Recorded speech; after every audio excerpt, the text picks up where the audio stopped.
to Mr. Randy's Wine and Spirits. I am Mr. Randy and my sinuses just decided to get all blocked up. So I'm going to sound a little off on this one until whatever that is works its way through and or out. So if you're new to the channel, hello, welcome, come on in. All my fraternity viewers, you know how things can get pretty screwy on these videos. So let's just go ahead and roll with it, shall we? Okay, so here we are today with another full review, but with a twist. Yes, you're not having deja vu. You're not watching an old video. This is a new video. I have started a series called Revisited, or Revisiting, or Revisit, period. Whatever you may want to see it on there. It'll be right in the title card and in the titles. So, Cutty Sark being revisited. This is the full review for the second time for Cutty Sark. So let's do a quick rundown for all the new people. I do a 3-part series when I do my whiskeys, wines, and other types of libations reviews. Part 1, we get the bottle home, we crack it open, pour it in the glass, have my first pour, share my first impressions with you. Part 2, halfway down, is the ish zone, where I will stop roughly here, leave whatever's left in the bottle for a week, 2 weeks, depending on scheduling. I will go on the internet, find as little or no information as possible. It's typically on the lower end. I will come back to you, present it to you, we'll talk about it, I'll rate it, and we'll move on. Part 3, all the way down the bottle, is called the final pour. Thusly named, have my final pour, compare it to the first pour, and everything in between. So here we are again. Sorry about that, didn't mean to get up all in your face. Is the Cutty Sark. There's that big beautiful ship. The name of that ship. Okay, this thing was used to transport whiskey during Prohibition times and whatnot. So it's a very fast ship. And let's see, 40% alcohol by volume. Go ahead and give you a look at the back here. Government warning. Don't need that. Imported out of Edinburgh. I'm going to go ahead and get a pour on. So the Cutty Sark is a blended Scotch, and it is mainly sourced from Bayside region. It is a mixture of single malts and single grain whiskeys. They claim to use American oak for their maturation, and a name of a distillery or a company, a brand, Glenrothes. I'm dry. I'm really dry right now. I maybe need to get some chapstick or something.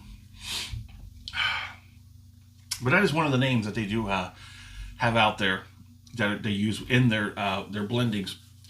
So this was originally, the story starts back in 1923. And it's one of the well-known, well-renowned, one of the top-selling Scotch. Now, Mr. Randy did pay just under $20 out the door for the Cutty Sark. This bottle, I believe it was, I can't remember, roughly the same price the first time a year ago.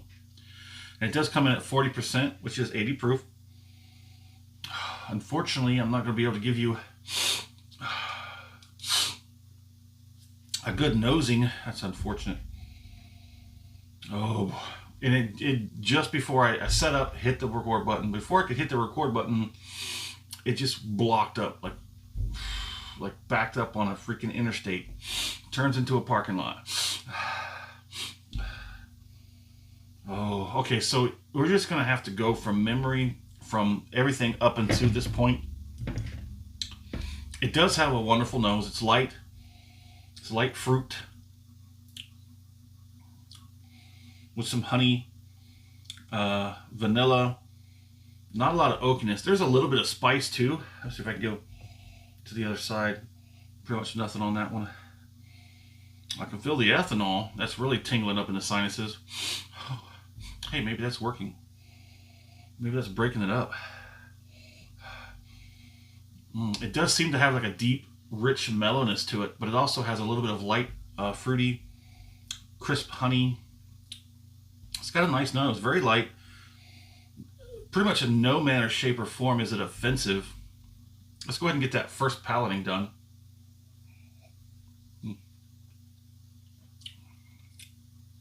Oh yeah. Even the first one on that is really good. Now I do remember that when I did this first bottle, yeah, now they're starting to loosen up. When I first did this bottle about a year ago, I really perceived it as being such a low quality, bottom shelf. Nobody cares about this stuff. That's why it's so cheap. $20 for a bottle of Scotch. I don't think it's cheap. I think it's inexpensive. Cheap is not a value. It's a quality, not a value. Some may say those go hand in hand, but here we go. Here's that second one.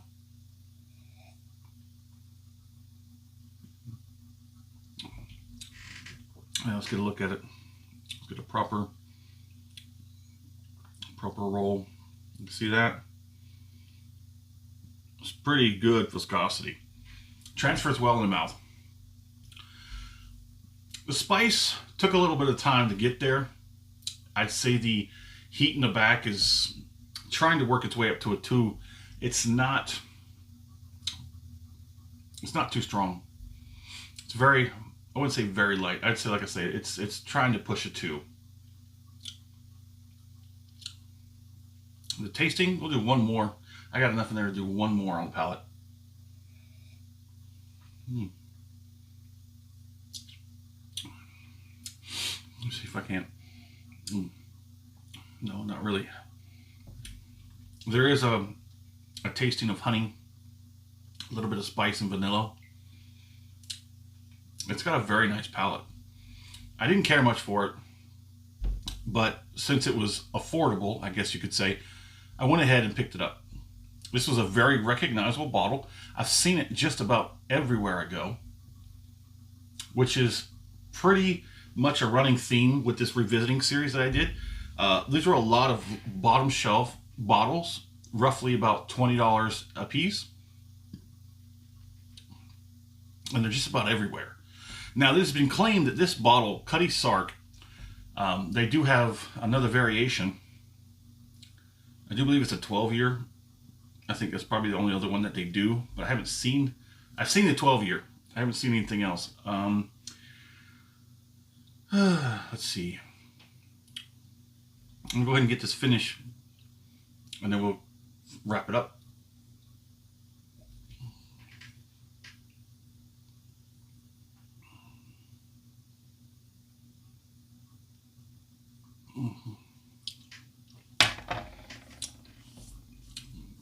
Yes, I do feel like my palate is a little bit more refined, and I can appreciate this a lot better now.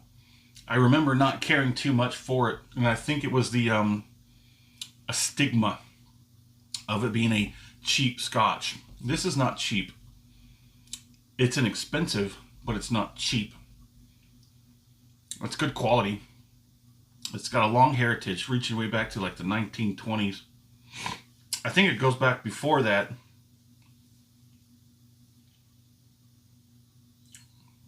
There's a lot of the details in the story is murky here and there, so I just decided I'll leave that to you if you want to run down that information, and I guess choose your path. What story do you wish to choose? Pick, cherry pick it, whatever you like. There it is. So the finish started out relatively nice. Fruit, spice, some vanilla, a little bit of sweetness, not too much. Not a whole lot of tingling, like a very light tingliness, like maybe a 1-ish.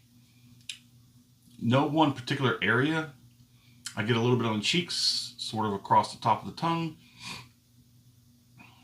The gums a little bit, yeah, there's a little bit of tingliness, a little bit of numbness in the gums. Just a little bit of taste on the lips, that's about that. And the flavoring, the flavor profiles, they tend to want to stretch out a little bit, but they do kind of evolve. You get a little bit of the brightness up front, Then in the back end, as the whole finish starts to wrap itself up, you get a bit of darker, more of a deeper, richer fruitiness. Mixes well with that honey.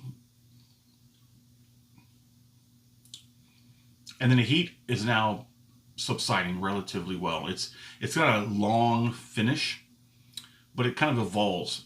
Right off the first part of that finish is big, bright, not too overwhelming, and it just sort of mellows out and mellows out and takes a step down, takes a step down, takes a step down. And right now is about all that's left is a little bit of heat on the back end and a very slight reminiscence of something you just drank. Again, this time around for the Cutty Sark is much better, and I'm much more prepared to appreciate the quality of this Scotch. My score on this is going to be I'm going to give it a strong 4 out of 5. And I do believe that this is higher than my original score. Don't remember what it was. I didn't look it up. I'm just going with what the full experience for the second time around. I just want to do it just like this. Put what I did before to the side, forget about it, and just go off of what's in front of me. I'm going to give it a strong 4 out of 5.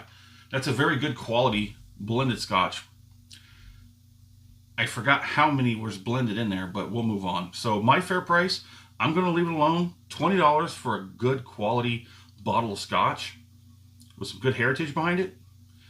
I'm going to leave it alone. I would say it's probably worth a little more, 25 to 30, even, yeah, 25 to 30.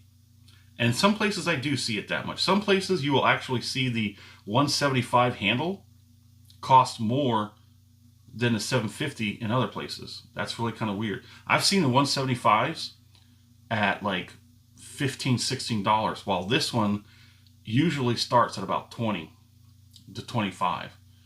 Like I said, it depends on what state you're in and what store you're getting it from. So would I buy this again? Sure, I'd buy this again. I mean, probably in a year. Probably in 2027, we might be sitting here again. Well, maybe not here, but you know, we'll be back here again to do another review. Well, I think I might make this a regular part of my channel. Every year I might check back in with some of these bottles. Let me know what you think in the comments, and as always, thanks for stopping by here at Mr. Randy's Wine and Spirits. Have a good one.